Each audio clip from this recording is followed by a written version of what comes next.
Welcome to Explore, Explain, Highlights.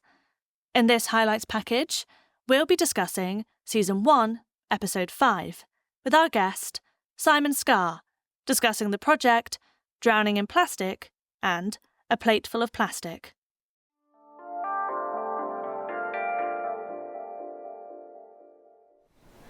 That's right. Plastic in general is a huge topic and a huge issue with many different parts that we could focus on. I guess a couple of reasons why. First of all, data. So getting reliable and accurate data on absolutely all kinds of plastic and all of their end uses and how they're being dumped into the environment or whatever. There's no big one-stop shop or comprehensive data set where you can look at everything. Bottles is obviously one of those key parts when you're talking about single-use plastic. We see them every day, you drink out of them every day, but you just kind of accept them as part of your daily life. But this was an important data set that we managed to get a hold of because obviously it tells us everything we need to know purely about bottles. And sometimes I feel we don't need to try and be an encyclopedia article on a topic. You just pick one important piece of that and focus on that, which is what we did here.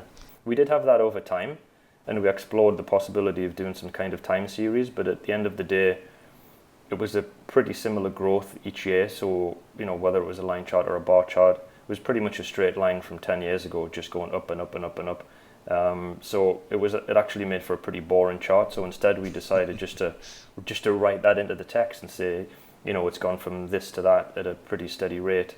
I feel like sometimes just because you have additional data or you have data, you don't necessarily need to visualize it. If it's not going to enhance the piece visually in any way or deliver a really strong point, then no need to put it in.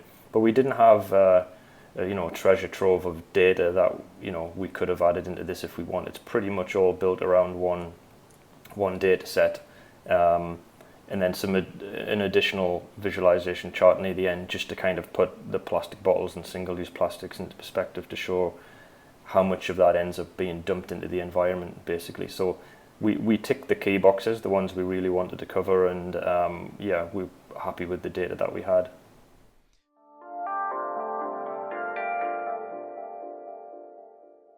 One thing I will stress is how important it is to actually talk to people on the phone, not just emailing people. I feel like when you talk to someone on the phone, they will open up a little bit more. They'll give you actual insights that maybe you wouldn't have picked up on, that can enhance a project or give you an entirely new idea for a follow-up piece or something, So yeah, it's important to talk to people on the phone as well.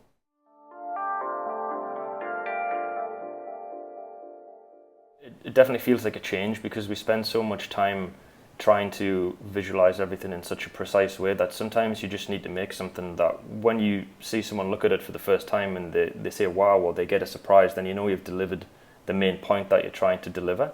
I think that was the key thing with this piece. It was just purely about scale, and these piles could have been more straight on the sides, or maybe we could have arranged them into solid blocks or something like that, but given it that organic feel and then placing them next to some of these landmarks that people are familiar with, that's what really felt like it would drive the point home. So we can be a little bit looser, I feel, sometimes when we're visualizing things like that to get the desired effect.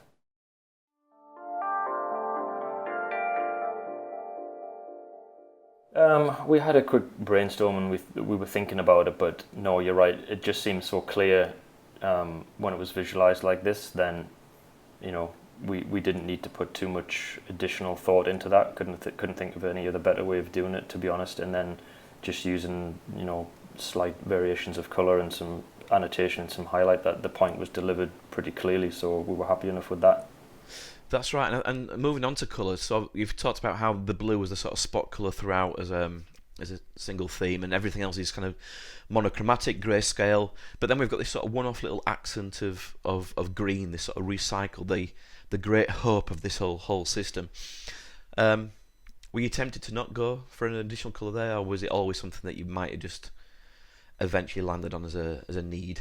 Yeah, we're tempted to. It could have been like a darker grey or something like that, and kept with the palette of the rest of the piece. But as you said exactly there, that is like a ray of hope. That is the small little part of the chart that you really have to draw attention to. So the green actually didn't feel like it was too much of a deviation from the color palette.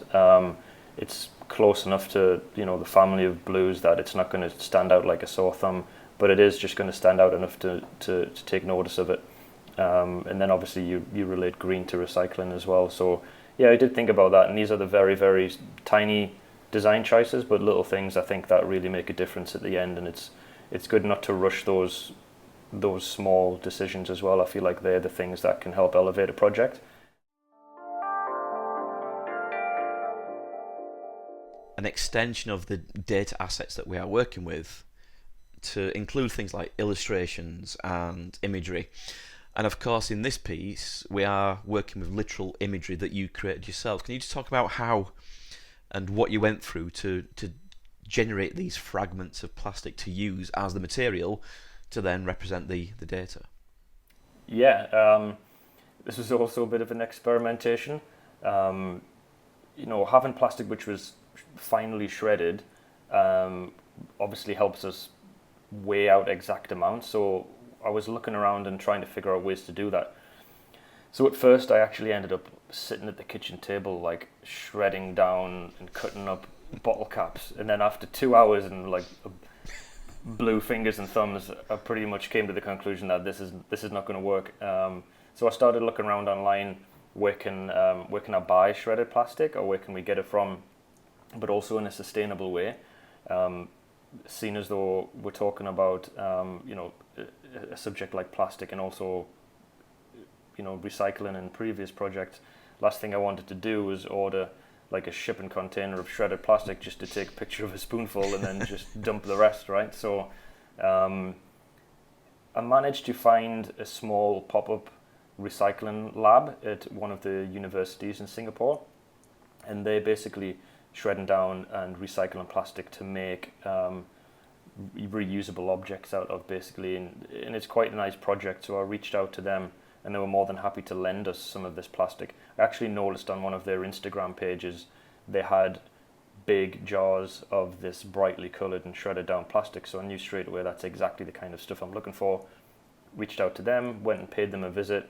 They showed me around the lab, and I was just like, can I take a big bag of this stuff back to the office and take some pictures of it and then bring it back to you? They were actually pretty confused, what exactly I was going to do with this stuff.